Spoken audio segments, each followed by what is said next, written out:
रतनगढ़ नाम के गांव में आनंद अपनी माँ और पत्नी मैना के साथ रहता था।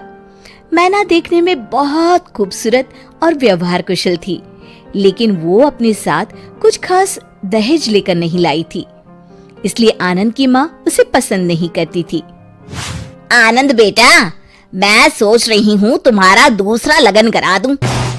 वो क्यों माँ? मैना सुंदर तो है, साथ ही सुलझी हुई लड़की है।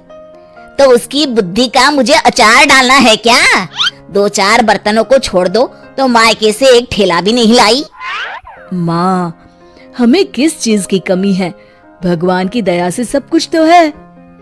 अरे समाज में रुतबा भी तो होना चाहिए ना। भगवती के बेटे की दुल्हन छोटा हाथी भरकर बर्तन भांडे लाखों के जेवर लाई है, और बहू देखने सुनने में भी ठीक ठाक है। होगी माँ, पर अब तो मैना ही आपकी बहू है। नहीं नहीं, मैं तो दूसरी बहू ही लाऊंगी। माँ, अब राजे महाराजे वाले जमाने गए। मतलब मेरी भोली माँ, यदि एक बीबी के होते दूसरी शादी की तो मेरे साथ साथ तुम्हें भी जेल की चक्की पीसती पड़ेगी। और अगर मैं पहले ही उसे भगा दूं तो? वो कैसे माँ? वो सब तो मैं संभाल लूंगी, तू बस देखता रहे। इतना कह के सुमन वहाँ से निकल जाती है। अगले ही शाम की बात है। बहू, तूने सुना मोहन की दुल्हन कितना दहेज लेकर आई है? जी माँ जी। तुझे शर्म नहीं आई सुनकर? शर्म कैसी माँ जी? जितनी मेरे घर वालों की हैसियत थी उन्होंने भी दिया है। अरे इससे ज्यादा तो भीख मंगे अपनी बेटी को देते हैं। ये सुनकर मैना कूट कूट के रोने लगती है। ये रोना धोना अपने मायके में जाके करियो। मैं तो अपने आनंद का दूसरा लगन कराऊंगी। उसके लिए मैंने तो लड़की भी देख रखी है, शुभा। खूब पैसे वाले लोग हैं। माँ जी, ऐसा ना कहिए, आप जो कहेंगी वो करूंगी मैं।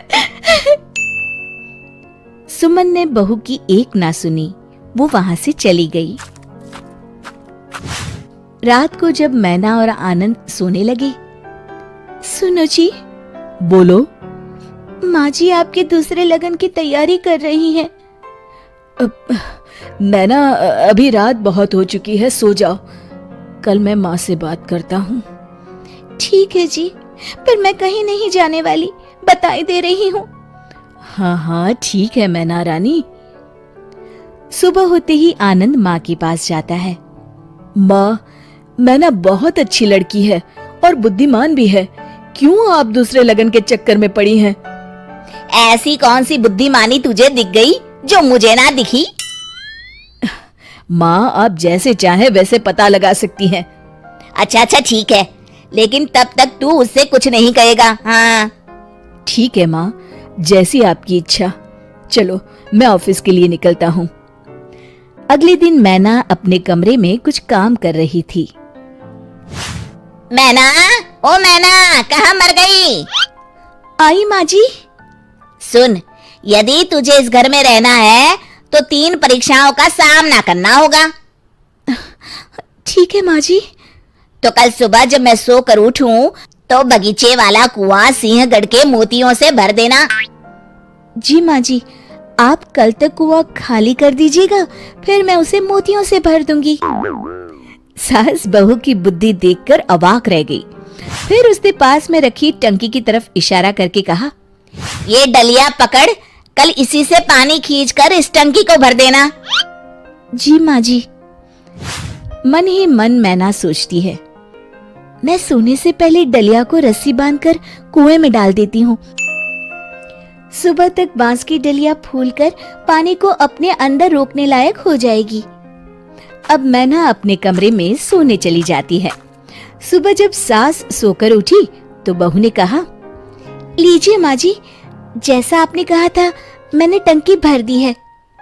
सासू माँ भरी टंकी और डलिया में भरा पानी देखकर सब समझ गई।